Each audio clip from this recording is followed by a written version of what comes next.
A small engraved stone sits in a setting of beaten gold. The stone is dark green, almost black, and carved into its face is a five-pointed star, a pentalpha, cut with precise, deliberate strokes, each line drawn as if the carver understood that the mark had to be exact or it would not hold. The band around it is thin, worn smooth at the edges, as if it was turned between fingers for years. The metal carries no ornamentation, no inscription, no prayer. It was not made for display. It was made to seal things shut. In the year 494, Pope Gelasius I stood before 70 bishops at the Council of Rome and issued a decree. The document, later known as the Decretum Gelasianum, listed dozens of texts that the Catholic and Apostolic Roman Church refused to receive. It named Gospels, Acts, Revelations, and apocryphal works of every kind, and among them, one entry stands out. It is called the Interdiction of Solomon. The decree did not merely reject the text, it condemned it. It ordered that all amulets compiled in the names of great demons, amulets drawn directly from the Solomonic tradition, be eliminated from the Church entirely. The decree used specific language. It said these works were to be damned in the inextricable shackles of anathema forever, not banned, not discouraged, eliminated. And the amulets, the physical objects that carried the Solomonic seals, were to be destroyed alongside the texts that described them. In 1922, a scholar named Chester Charlton McCown published what remains the only critical edition of the Testament of Solomon.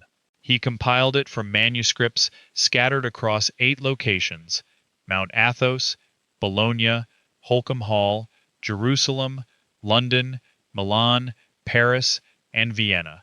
The manuscripts did not agree with each other in every detail. They contained variant readings, missing sections, and additions that scribes had inserted over centuries of copying. Some were written on parchment, some on paper, some were fragments, single pages recovered from larger codices that had been damaged or dismantled. But across all of them, the same structure survived, the same implement, the same cave, the same chains, the same entities, and the same instruction, to bind them and to hold them. The Testament of Solomon describes a sealed underground chamber, a cave beneath the temple, that was filled with chains forged by divine command, chains designed to bind entities that were not human and to hold them in place until the end of the world. In the next several minutes, you'll see what the text says about a cave that was sealed with chains that were not made by human hands, and you'll see why it was removed from every approved record. If ancient sealed chambers and what was locked inside them fascinates you, hit subscribe. Every week, we uncover what was removed from Scripture. But here's what makes this stranger. The Testament of Solomon survives in approximately 15 Greek manuscripts, the earliest dated to the 15th century, though scholars trace the composition itself to between the 1st and 3rd centuries of the Common Era. The text was first edited from the Paris Library Codex by a scholar named Fleck in a volume published under the title Vicench. Risa, and later translated into English by F.C. Conybeare in 1898, published through the Clarendon Press at Oxford. A German scholar named Bornemann had already published conjectures on the text in 1844 in the Zeitschrift für die Historische Theologie. McCown's 1922 edition, published in Leipzig by J.C. Hinrichs as part of the Untersuchungen zum Neuen Testament series, drew on all of these prior efforts and added manuscript evidence that had never been collated before.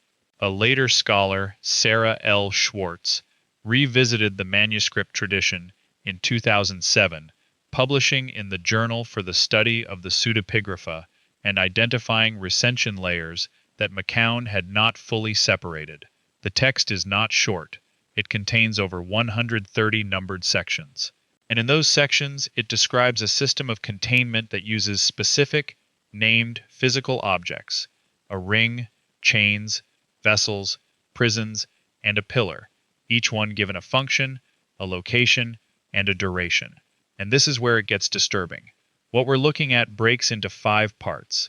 The first part is the ring. Section 5 of the Testament describes the Archangel Michael delivering a ring to Solomon.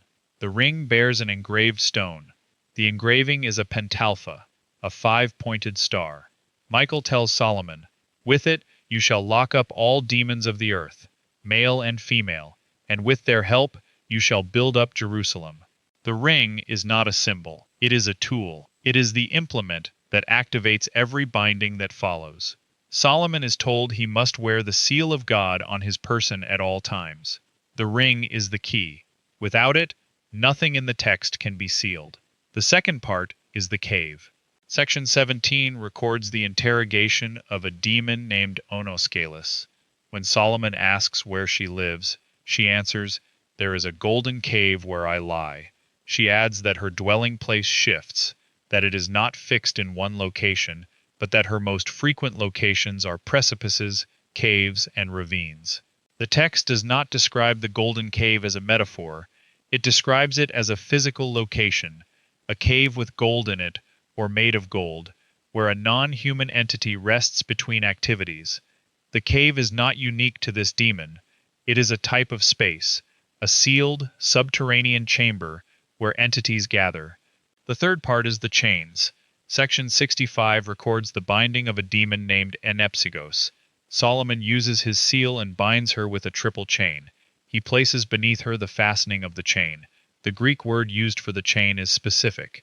It denotes a forged metal link, not a rope or a cord. A chain, 3 of them, interlocked, and beneath the demon, a fastening, an anchor point, that holds the chains in place and prevents them from being pulled free. Enepsigos is not the only entity bound with chains. Section 25 records Asmodeus being secured with indissoluble bonds. Section 127 records Solomon commanding spirits to be bound with bonds indissoluble until the world's end. The chains appear across multiple sections. They are not used once. They are a system. The fourth part is the prisons. Section 107 records Solomon's final disposition of the demons. He condemns some to heavy construction work on the temple. He orders others to wrestle with fire in the working of gold and silver, sitting down by lead and spoon. And then he says, "Others I shut up in prisons." He does not describe the prisons. He does not say where they are. He does not say how many there are. He simply states that he confined the remaining demons in places that were prepared for them, places of confinement, sealed spaces, built for the purpose of holding entities that could not be destroyed. The fifth part is the pillar. Section 127 records Solomon commanding 2 demons, Aphippus and Abizithabad, to support a miraculous pillar brought from the Red Sea. The pillar is placed in the temple. The demons swear by the living God that they will not release the pillar until the end of the world. And then they say, "On whatever day this stone falls, then shall be the end of the world." The pillar is not a decoration. It is structural. It is load-bearing. And the entities holding it up are not human. They are bound, they are compliant, and they are waiting.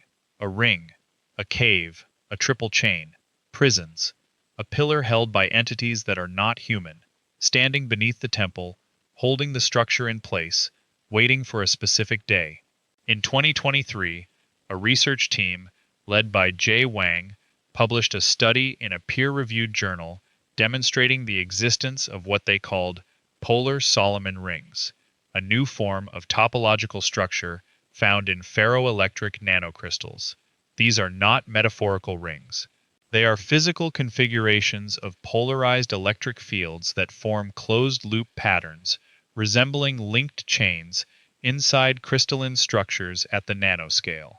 The researchers proved, both experimentally and computationally, that these Solomon rings could be manipulated electrically. They could be created, locked in position, and released on command.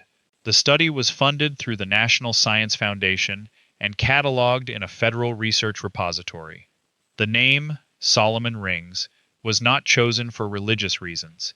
It was chosen because the topology of the structure matches a mathematical pattern first described in knot theory as a Solomon's seal link. A linked chain, a closed binding, a configuration that loops back on itself and cannot be untied without breaking the structure that contains it. At the molecular level, inside a crystal, Under a controlled electric field, researchers created linked field structures that hold polar states in place. The ancient text describes chains placed inside a sealed structure to hold entities in place.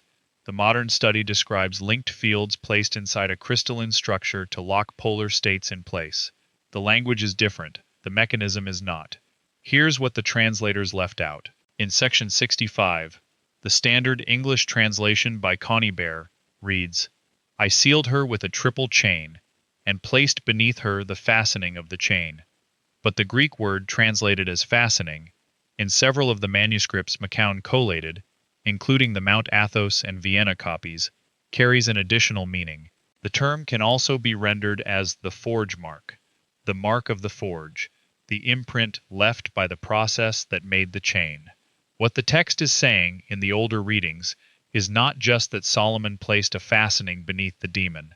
It is saying he placed the forge mark beneath her, the evidence of where the chains were forged and by what method. And in section 127, the same root word appears in a variant reading preserved in the Milan manuscript, where the demons describe the pillar not simply as a stone, but as the forged stone, a stone that was shaped by fire, not cut from a quarry, a stone that was manufactured, not found. The standard translations smooth these readings out. They replace forge mark with fastening. They replace forged stone with pillar, and in doing so, they remove the single most important detail in the text, that the implements of binding were not just used by Solomon. They were manufactured, they were forged, and the text preserves the marks of that forging, in the chains, in the pillar, and in the cave where the chains were stored before they were used. The suppression starts at the Council of Laodicea, circa 363. The Council of Laodicea, held in Phrygia in the mid-4th century, issued a series of canonical rulings that restricted which texts could be read in churches.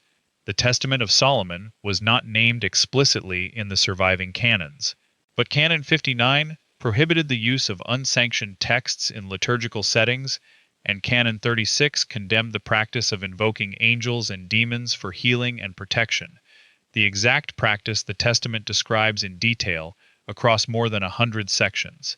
The effect was immediate. The text was pushed out of authorized liturgical use. It survived only in private collections and monastic libraries, copied by scribes who preserved it without institutional approval. Then, in approximately 494, Pope Gelasius I issued the Decretum Gelasianum. The decree listed the interdiction of Solomon by name. It listed all amulets written in the names of great demons. It declared that these works were to be eliminated, not merely rejected, from the whole Roman Catholic and Apostolic Church. The decree was circulated widely. It became the standard reference for prohibited texts for centuries. Anyone found with the text or with amulets derived from it was subject to ecclesiastical penalty. Then, in 553, the Second Council of Constantinople condemned the teachings of Origen, a theologian who had referenced Solomonic traditions and who had discussed the binding and ordering of spiritual entities in his writings. Origen's works were ordered destroyed. His name was anathematized. The theological framework that had allowed serious, intellectual discussion of binding, containment, and spiritual hierarchy was dismantled. After Constantinople, to discuss the Solomonic system publicly was to risk being labeled an Origenist, and being labeled an Origenist meant being labeled a heretic. Then, in 1559, Pope Paul IV issued the Index Librorum Prohibitorum, the Index of Forbidden Books. The index formalized what the Decretum Gelasianum had begun. It created a permanent, maintained list of texts that no Catholic was permitted to read, own, or distribute. The index remained in force for over 400 years. It was not formally abolished until 1966. Any text associated with Solomonic demonology, including the Testament itself and any derivative amuletic tradition, fell under its jurisdiction. The chain of suppression is unbroken. Laodicea, Gelasius, Constantinople, the Index. Each one narrowed the space in which the text could exist. Each one pushed it further from the record. Now, here's where it gets active. In November of 2024, archaeologists in Turkey announced the discovery of a 5th century amulet depicting King Solomon spearing a female demon. The amulet was found at an ancient site and was reported in multiple news outlets. The depiction on the amulet matches scenes described in the Testament of Solomon, specifically the binding of female demons like Onosculus and Obazuth, both of whom are interrogated and sealed in the text. The amulet is physical evidence that the Testament's content was not just known, but actively used in the 5th century. It was worn, it was carried, it was treated as functional, but within weeks of the announcement, the full academic report detailing the amulet's discovery was not released through standard peer-reviewed channels. The preliminary findings were circulated through press outlets, but the complete archaeological analysis, the site report, the stratigraphic dating, the comparative iconographic study, the metallurgical composition of the amulet itself, was not published. Researchers who requested access to the artifact for comparative analysis with known Solomonic manuscripts reported that the artifact had been transferred to a regional museum collection that was not currently accepting external research requests. The artifact exists, the site exists, the full data does not. Now, let me be clear. I'm not saying that a cave filled with literal glowing chains sits beneath the Temple Mount in Jerusalem right now, forged by angels and still holding demons in place. I'm not saying that if someone dug beneath the foundation stone, they would find a pillar held up by entities that are not human. I'm not saying that the end of the world is tied to a single stone falling from a single support. But what the text describes, when you look at it carefully, matches a system of containment that uses forged implements, sealed spaces, and binding mechanisms that hold something in place indefinitely. The text gives specific tools. It gives specific locations, it gives specific entities, it gives a specific duration until the end of the world, and it gives a specific consequence. When the binding fails, everything above it fails with it. It does not speak in symbols, it speaks in inventory. It lists what was made, it lists where it was placed, it lists what it holds. What we have to confront is the simplest explanation that fits the evidence. If the Testament of Solomon describes a ring that locks entities into subjection, and modern physics demonstrates that linked field configurations, called Solomon rings, can lock polar states into place inside crystalline structures, then the Testament is describing a containment mechanism, not a metaphor. If the text describes a golden cave where a non-human entity lies, and a triple chain forged with a forge mark placed beneath that entity, and prisons where remaining entities are confined, then the text is describing a facility, a built structure with multiple containment zones, each one designed for a specific class of entity. If the text describes a pillar held by non-human entities until the end of the world, and the text specifies that the fall of that pillar marks the end of the world, then the pillar is not decoration. It is structural support. It is load-bearing.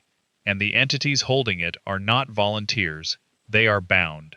If every authority that encountered this text, from the Council of Laodicea to Pope Gelasius to the Second Council of Constantinople to the Index of Forbidden Books, moved to suppress it, restrict it, or eliminate it, and if the most recent physical evidence of its use, a 5th century amulet found in 2024, has had its full academic analysis withheld from public access, then the suppression is not historical. It is current.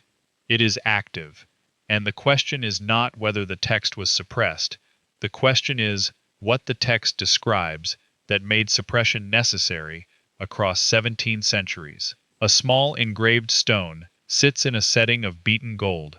The stone is dark green, almost black.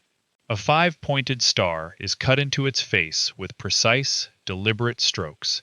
The band around it is worn smooth at the edges. It is still there, still sealed, still holding exactly what it was forged to hold, exactly the way the text said it would.